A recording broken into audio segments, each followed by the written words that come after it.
3 tonnes d'or récupérées et les marchés marquent un temps d'arrêt.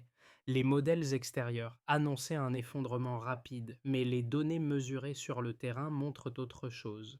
Une production confirmée, des flux stables et un changement discret dans l'ordre des priorités administratives. Qu'est-ce que cet écart signifie pour vous lorsque Ibrahim Traoré rappelle que mesurer, certifier et vérifier doivent toujours précéder toute négociation? Un basculement silencieux est en train de redéfinir la manière dont la souveraineté économique se lie. La promesse de cette séquence est simple et exigeante: permettre au public de comprendre comment une décision administrative apparemment technique peut, en moins d'un cycle fiscal, déplacer l'équilibre entre anticipation internationale et réalité opérationnelle. Le bénéfice est clair: savoir lire l'écart entre prévision et données sans céder ni à l'alarmisme ni à l'euphorie. Ici, il ne s'agit ni de posture idéologique ni de discours politique, mais d'un enchaînement méthodique où audit, certification et renégociation produisent des effets cumulatifs. L'enjeu, en revanche, est réel: une mauvaise interprétation de ces signaux conduit soit à surestimer une rupture qui n'a pas eu lieu, soit à sous-estimer une méthode dont l'impact se construit progressivement. Dans les deux cas, l'analyse perd sa focale et confond intention, annonce et résultats mesurables. Cette partie vise précisément à verrouiller le cadre de lecture avant d'entrer dans le contexte et les mécanismes concrets qui expliquent ce décalage. Les chiffres ont pris tout le monde de court. En 2025, le Mali confirme une production proche de 67 tonnes d'or, alors même que de nombreuses prévisions annonçaient une contraction rapide du secteur. Cette donnée, loin d'être anecdotique, constitue une mini-révélation. Elle expose un écart net entre l'anticipation extérieure et la réalité mesurée sur le terrain et oblige à revoir le récit dominant. Pour comprendre cette divergence, il faut replacer les événements dans leur contexte immédiat. L'affaire des 3 tonnes d'or récupérées n'a pas seulement attiré l'attention médiatique, elle a agi comme un révélateur méthodologique. Les marchés lisaient cette séquence comme le signe avant-coureur d'un choc brutal, tandis que les administrations locales observaient surtout une continuité opérationnelle. Cette asymétrie de lecture a forcé une reconsidération des mécanismes en jeu. Le point clé réside dans la manière de mesurer la valeur produite. Les audits successifs ont déplacé l'attention des annonces vers les procédures, des projections vers les données certifiées. Dans ce cadre, la référence à Ibrahim Traoré prend une dimension particulière. À Ouagadougou, son insistance sur le triptyque mesurer, vérifier, certifier avait déjà montré qu'une réforme comptable pouvait devenir un levier politique structurant. Avant de négocier, l'État compte. Avant de déclarer, il contrôle. Cette approche, d'abord perçue comme spécifique au Burkina Faso, a progressivement cessé d'être considérée comme une exception nationale. Les capitales voisines ont observé que la production de données propres modifiait la capacité de négociation sans provoquer l'effondrement redouté. Au Mali, cette logique s'est traduite par une relecture complète des flux miniers. Ce qui paraissait fragile s'est révélé plus résilient que prévu, précisément parce que la mesure avait changé. La mini-révélation tient donc en une idée simple: l'écart entre point de départ et écart n'est pas une erreur de calcul, mais le symptôme d'un changement de doctrine. Pour saisir concrètement ce basculement, il faut quitter les chiffres agrégés et suivre ceux qui en ont vu les effets immédiats. Un inspecteur minier malien, longtemps cantonné à des contrôles routiniers, décrit un moment de rupture précis. Avant, son travail consistait surtout à comparer des déclarations transmises par les opérateurs. Après le lancement des audits renforcés et l'arrivée d'un administrateur provisoire à Laguna, chaque ligne est devenue une hypothèse à tester, chaque incohérence un signal à documenter. Le contrôle n'était plus distant, il devenait méthodique, presque enquêté.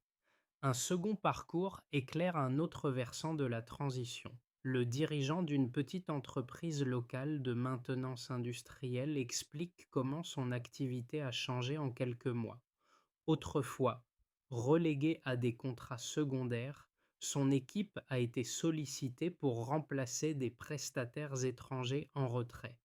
Cette ouverture s'est accompagnée d'exigences nouvelles: délais stricts, traçabilité complète, certification systématique.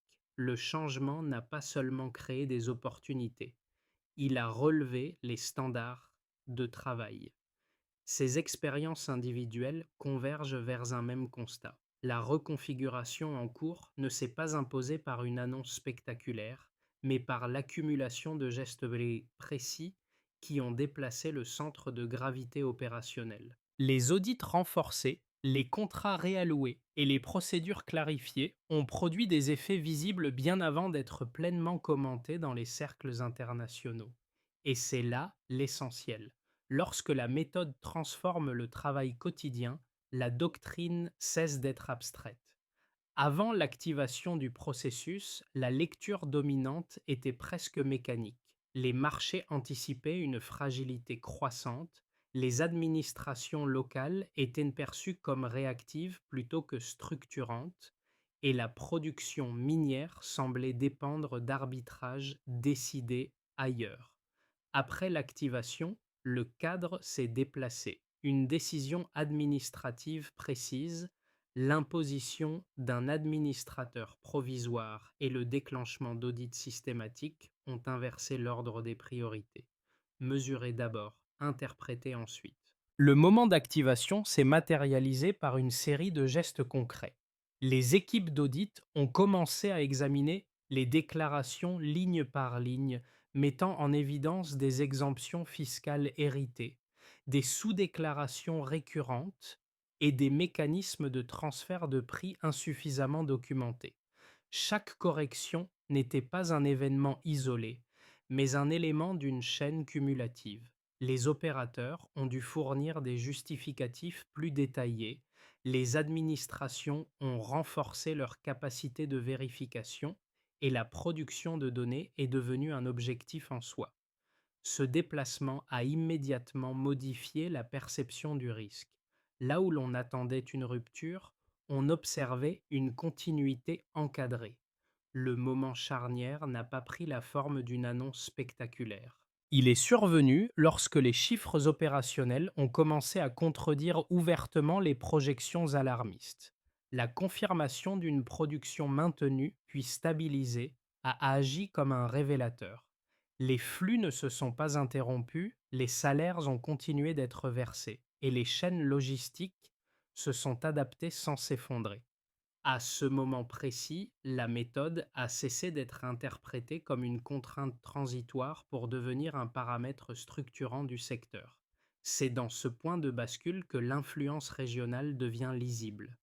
La démarche défendue par Ibrahim Traoré, qui insistait sur la priorité donnée à la comptabilité et à la certification avant toute négociation, trouvait un écho au-delà du Burkina Faso. Ce qui avait été perçu comme une singularité nationale prenait la forme d'un protocole reproductible. Les administrations voisines ont observé que l'accent mis sur la mesure ne provoquait pas l'effondrement redouté, mais redéfinissait les termes de l'échange avec les opérateurs. Le temps de résonance a prolongé ce mouvement. Les opérateurs étrangers, confrontés à des exigences de transparence accrues, ont ajusté leurs pratiques ou réduit partiellement leur présence. En parallèle, des entreprises nationales ont été sollicitées pour reprendre certaines fonctions, transformant une contrainte anticipée en redistribution progressive des responsabilités. Cette reconfiguration n'a pas supprimé les tensions, mais elle en a changé la nature. Le débat ne portait plus sur la survie du secteur, mais sur les règles du jeu et leur application. À l'échelle régionale, cette séquence a produit un effet d'entraînement mesuré. Les cadres administratifs ont commencé à s'aligner méthodologiquement, non par imitation directe, mais par comparaison des résultats. La stabilité observée a servi de référence. incitant à reconsidérer des modèles fondés sur l'idée d'une dépendance extrême. Ce déroulé met en lumière une logique claire. Activation par la mesure, moment charnière par la contradiction des modèles, puis résonance par l'ajustement progressif des acteurs. La lecture quantitative commence par un point de départ clair, une point de départ à partir de laquelle les écarts peuvent être évalués. Avant les audits renforcés, les projections dominantes tablaient sur une contraction rapide de l'activité, fondée sur l'hypothèse que les ajustements administratifs interrompraient mécaniquement les flux. Après la mise en œuvre de la méthode, les données observées ont raconté une autre histoire. La production mesurée est restée proche des niveaux antérieurs, invalidant l'idée d'un choc immédiat. D'abord, un premier indicateur attire l'attention. En 2025, la production aurifère malienne s'établit autour de 67 tonnes. Ce chiffre, pris isolément, ne signale ni accélération spectaculaire ni rupture.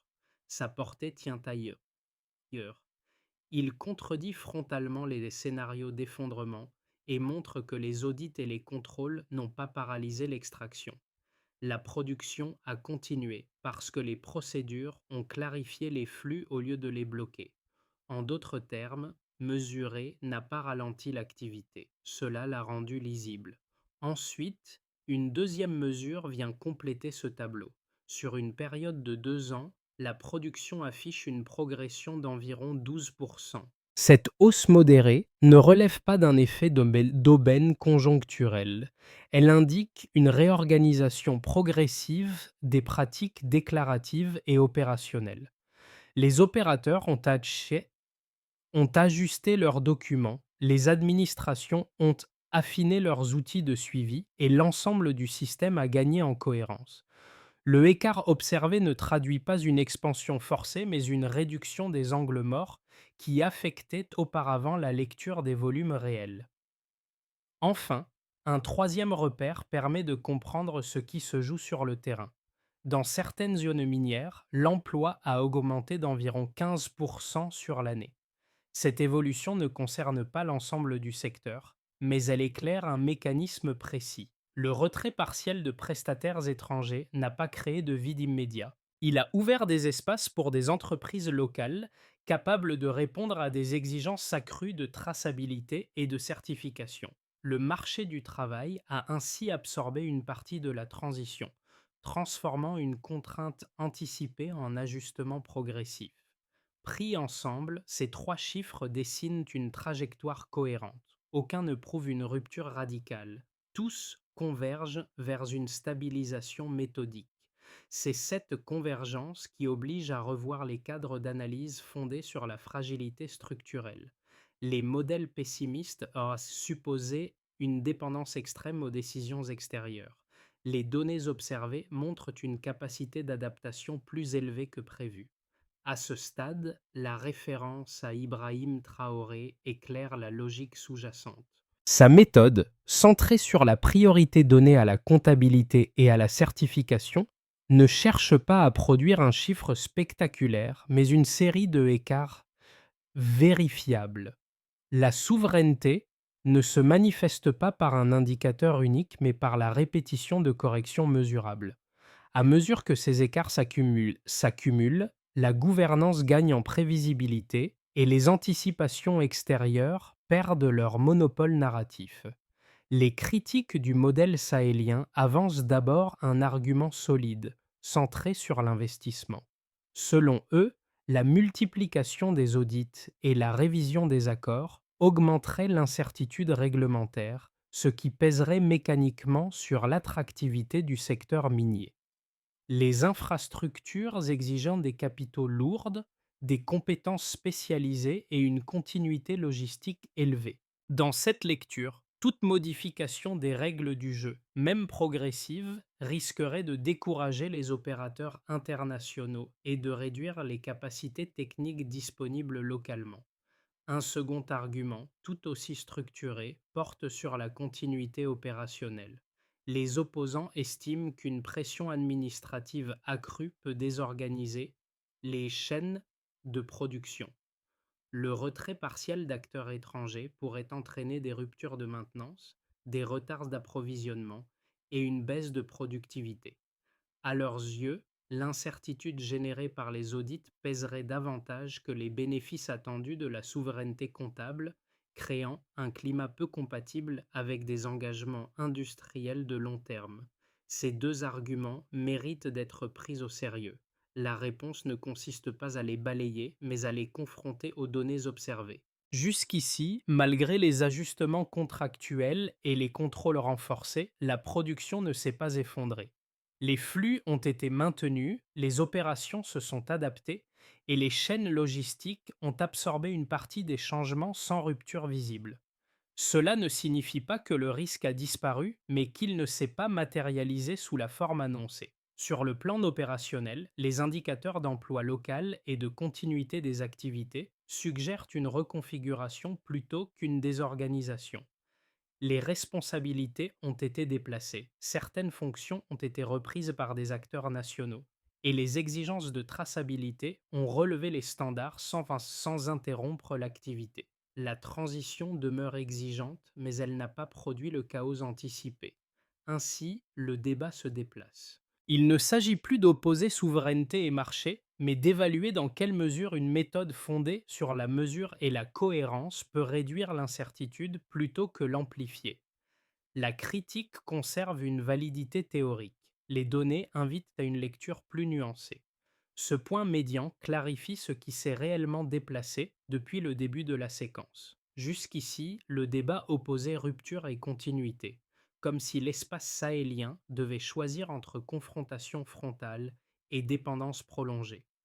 La dynamique observée montre autre chose. Les flux n'ont pas été rompus, mais la légitimité de leur interprétation a changé de camp, passant des projections extérieures aux données produites localement. Ce déplacement devient lisible dans la réaction des systèmes. D'accord. Les marchés n'ont pas disparu, mais leurs modèles ont perdu en autorité dès lors que les chiffres nationaux ont montré une stabilité inattendue. Les administrations, de leur côté, ont cessé d'être perçues comme de simples arbitres pour assumer un rôle d'acteur économique à part entière. Les audits ne sont plus lus comme des interruptions, mais comme des instruments de régulation. Dans cette lecture, le rôle d'Ibrahim Traoré apparaît comme un catalyseur méthodologique plutôt que comme un symbole politique. En plaçant la comptabilité, la certification et la vérification au cœur de l'action publique, son approche a rendu la souveraineté observable. Elle ne s'énonce plus, elle se constate. Ce révélateur de mi-parcours ferme une ambiguïté essentielle. La question n'est plus de savoir si la méthode provoque une rupture, mais comment elle transforme progressivement les comportements des acteurs. La suite permet désormais de mesurer ce déplacement à travers ses conséquences concrètes. Les effets du basculement deviennent plus lisibles lorsqu'on observe séparément les principaux groupes concernés, puis lorsqu'on met leur trajectoire en regard. Le changement n'est ni uniforme ni instantané, mais il se manifeste par une série de conséquences différenciées qui, mises bout à bout, dessinent une cohérence nouvelle. Pour l'État, l'impact le plus immédiat tient à la production autonome de données. Les audits ont mis en lumière des exemptions héritées, des sous-déclarations et des zones d'opacité qui limitaient auparavant la capacité d'arbitrage public.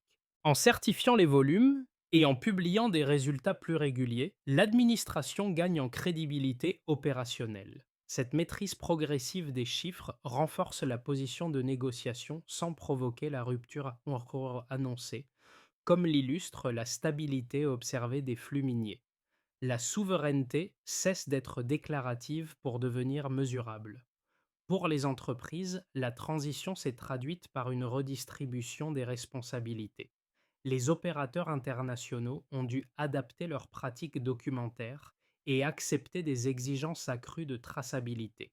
En parallèle, des prestataires nationaux ont accédé à des segments auparavant verrouillés.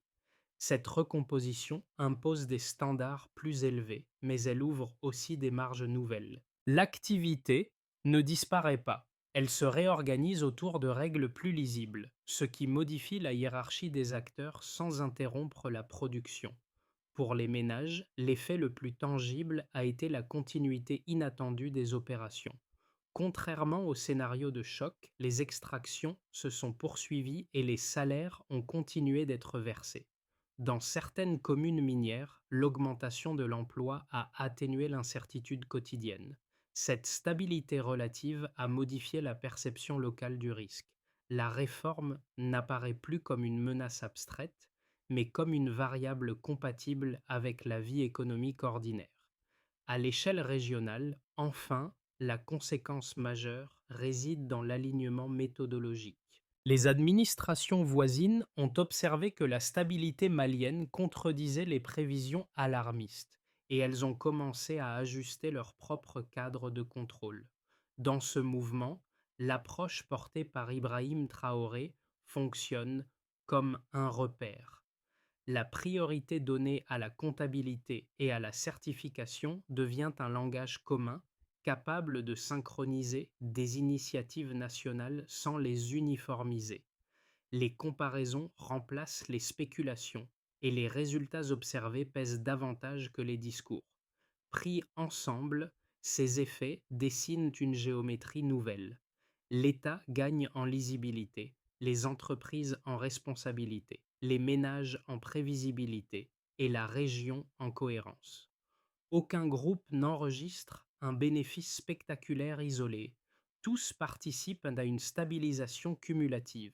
C'est cette accumulation qui explique pourquoi la méthode produit des conséquences tangibles sans provoquer la rupture redoutée. La souveraineté s'inscrit désormais dans les pratiques, et non plus seulement dans les intentions. À horizon de 6 à 12 mois, trois trajectoires plausibles se dessinent. Il ne s'agit pas de prédictions, mais de cadres de lecture conditionnels, chacun dépendant moins d'un événement isolé que de la cohérence avec laquelle la méthode actuelle est appliquée. Dans un scénario de continuité méthodique, les États maintiennent le rythme engagé sans accélération brutale. Les audits se poursuivent selon des calendriers administratifs prévisibles, les concessions sont renégociées au fil des échéances contractuelles et les opérateurs locaux consolident progressivement leurs capacités. Les flux restent stables, les exportations s'ajustent sans rupture et la production de données nationales gagne en régularité. Si cette discipline est maintenue, alors la souveraineté comptable s'installe comme norme opérationnelle. Le principal bénéfice n'est pas spectaculaire, mais essentiel. Une prévisibilité accrue qui réduit l'écart entre annonces publiques et résultats observés. Un scénario plus optimiste repose sur une synchronisation régionale renforcée. Dans cette hypothèse, les mécanismes testés au Mali s'alignent davantage avec ceux observés au Burkina Faso et au Niger. Format d'audit harmonisé, exigences communes de transparence et échange de compétences techniques créent une architecture régionale plus lisible. Si cette coordination progresse, alors les effets locaux s'amplifient. Les partenaires extérieurs acceptent plus facilement de travailler selon les règles sahéliennes plutôt que de les contourner et la capacité collective d'anticipation s'améliore. Le levier central demeure méthodologique. Réduire les zones d'ombre documentaires pour renforcer la maîtrise des flux. Un troisième scénario, plus tendu, envisage une résistance extérieure accrue. Cette trajectoire n'implique pas un effondrement, mais une montée des frictions. Certains acteurs historiques pourraient durcir leur position par des signaux politiques, des propositions d'accords correctifs ou des ajustements logistiques. Si ces tensions s'intensifient, alors les administrations doivent absorber une double charge, poursuivre la réforme tout en gérant ces pressions. Le facteur décisif devient la cohérence interne. Des institutions alignées permettent de ralentir sans rompre, des institutions fragmentées risquent d'affaiblir la dynamique. Quelle que soit la trajectoire retenue, une règle traverse les scénarios. Mesurer avant d'agir, documenter avant d'annoncer. Tant que cette discipline tient, la méthode conserve une capacité d'adaptation suffisante pour traverser les prochains mois. Pour une partie de la population sahélienne, l'effet le plus immédiat de la transition n'est ni macroéconomique ni institutionnel, mais perceptif. Pendant longtemps, la valeur semblait se décider ailleurs, avant même d'être comptée localement. La généralisation des audits nationaux et la publication de données produites sur place ont modifié ce rapport.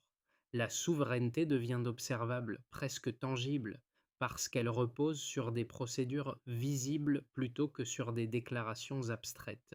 Chez les jeunes actifs, cette transformation prend une dimension plus concrète. L'élargissement des équipes d'audit, la demande accrue de compétences techniques et la montée en puissance de prestataires locaux ouvrent des trajectoires professionnelles nouvelles. Des formations spécialisées apparaissent, des mobilités internes deviennent possibles et le secteur cesse d'être perçu comme un espace fermé. Le changement ne promet pas une ascension rapide, mais il rend l'effort lisible et potentiellement récompensé. Les diasporas suivent ces évolutions avec un regard attentif. Là où dominait une image de dépendance structurelle, elle distingue désormais une région engagée dans une réorganisation méthodique.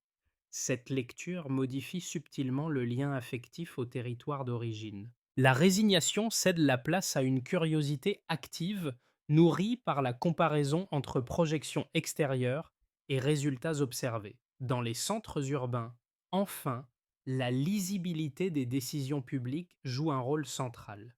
Audits publiés, clauses renégociées, procédures clarifiées réduisent l'écart entre citoyens et administration. La confiance ne s'impose pas, elle se construit par accumulation de preuves. Lorsque les règles deviennent compréhensibles, le débat se déplace des intentions vers les résultats. C'est dans ce glissement du regard que se niche l'un des effets les plus durables de la méthode. La consolidation de la méthode passe désormais par une série d'étapes lisibles, chacune définie par un acteur, un calendrier et un critère d'évaluation. La première priorité consiste à renforcer durablement les unités de contrôle interne. Les administrations doivent moderniser leurs registres, standardiser les formats de déclaration et déployer des outils capables de vérifier les volumes de production de manière régulière.